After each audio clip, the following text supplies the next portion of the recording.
காலை வணக்கம். நல்லா அடிக்கடி நீங்கள் பார்த்துட்ருப்பீங்க, இந்த மந்திரிகள் பணத்துக்காகவும் பாசத்துக்காகவும் உறவுக்காகவும் யாராவது ஒருத்தர் தகுதி இல்லாதவங்கள தகுதி இருப்பதாக காட்டி போஸ்டிங்கில் போட்டுறது, அது அப்புறம் நீதிமன்றங்களில் சேலஞ்சு பண்ணுறது, இப்படியே பல விஷயங்கள் நடந்துட்டு தான் இருக்கு. நம்ம தமிழ்நாட்டிலேயே 7 வருடம் சர்வீஸ் இருக்கணும். ஜுடிஷியல் ஆஃபீஸர் இருந்தால் டிஸ்ட்ரிக்ட் ஜட்ஜாக ப்ரொமோஷன் பண்ணலாம். 5 வருஷம் இருக்குது, 2 வருஷம் செக்ரட்டரியாக வேலை செஞ்சாங்க.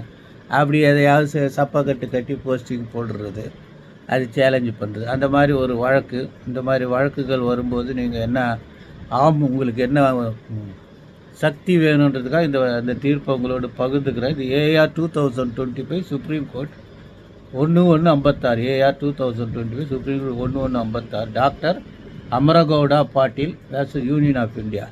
இதில் என்ன, national commission for homoeopathy act பிரகாரம் சேர்பர்சனை செலக்ட் பண்ணுறதுக்கு குவாலிஃபிகேஷன் கேட்குறாங்க.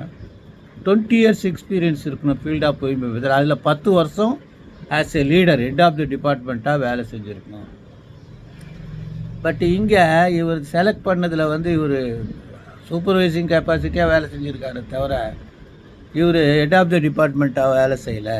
அப்போது அதுக்காக இந்த Ayush departmental rules 1961, Ayush departmental rules 1961, allocation of departmental rules, இது இது என்னென்ன அலோகேஷன் ஆஃப் பிஸ்னஸ் ரூல்ஸ். இது என்ன ஆகுதுன்னா, இதில்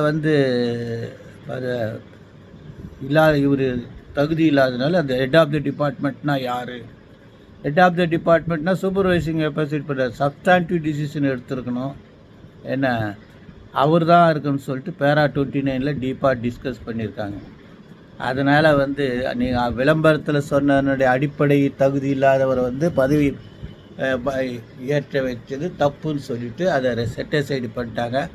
டிவிஷன் பெஞ்சில் ஒரு உத்தரவு, சிங்கிள் ஜட்ஜி ஒரு உத்தரவு கீழே நீதிமன்றத்தில், அதை கர்நாடகாவில் அதை வேரி பண்ணிவிட்டு இவரை இவர் செலெக்ஷன் பண்ணி செல்லாதுன்னு அறிவிச்சிட்டு ஒரு வாரம் கொஞ்சம் வேலை செய்யட்டோம். ஏன்னா பல வேலைகள் விட்டு போகக்கூடாதுன்னு.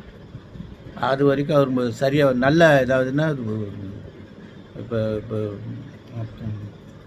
இம்பார்ட்டன்ட் டிசிஷன் எடுக்கக்கூடாதுன்னு ஒரு உத்தரவு போட்டு ஆர்டர் போட்டிருக்காங்க.